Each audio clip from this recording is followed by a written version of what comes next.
আমি উড়িষ্যা গভর্নমেন্টকে দোষারোপ না করে অনুরোধ করব, please send your forest team and rescue your tiger. Every time don't blame আস।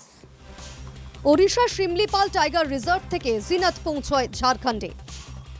ঝাড়খণ্ডের চাকুলিয়া রেঞ্জে বেশ কিছুদিন থাকার পর জিনাত ঢুকে পড়ে বাংলার ঝাড়গ্রামে।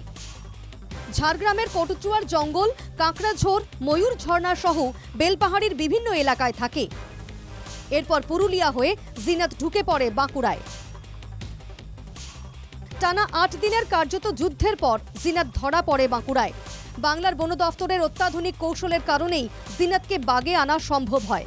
রাজ্যের মুখ্যমন্ত্রী মমতা বন্দ্যোপাধ্যায় অভিযোগ করেন, বাংলার বনকর্মীরা ৫ রাত না ঘুমিয়ে কাজ করেছেন।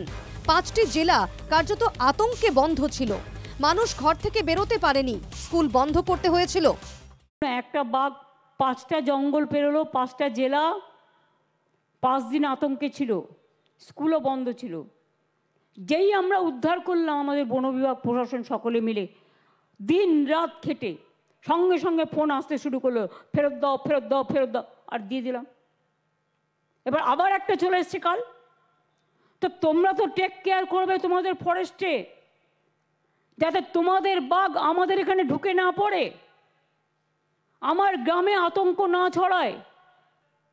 আবার যে বাঘ এসছে, আমি উড়িষ্যা গভর্নমেন্টকে বলবো সিএসএর থ্রুতে, যে উড়িষ্যা গভর্নমেন্টকে বলো রেস্কিউ অপারেশন করে নিয়ে যেতে।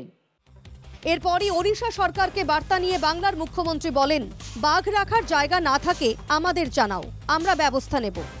কিন্তু বারবার এই ধরনের ঘটনা ঘটলে তা মেনে নেওয়া সম্ভব নয়। পাঠালে চিরকালের জন্য পাঠাক আমরা রেখে দিচ্ছি।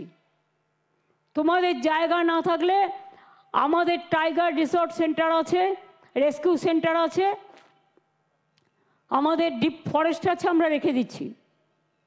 তোমাদের নিজেদের রাখবার জায়গা নেই, তোমরা বাঘটাকে নিয়ে গিয়ে জলের মধ্যে ছেড়ে দিলে, তো জল ফেরোতে কতক্ষণ? আবার একটা চলে এসছে, এটা কি হচ্ছে? আমরা আপনার বিরোধী, কিন্তু আফটার অল আমরা পশ্চিমবঙ্গের নাগরিক।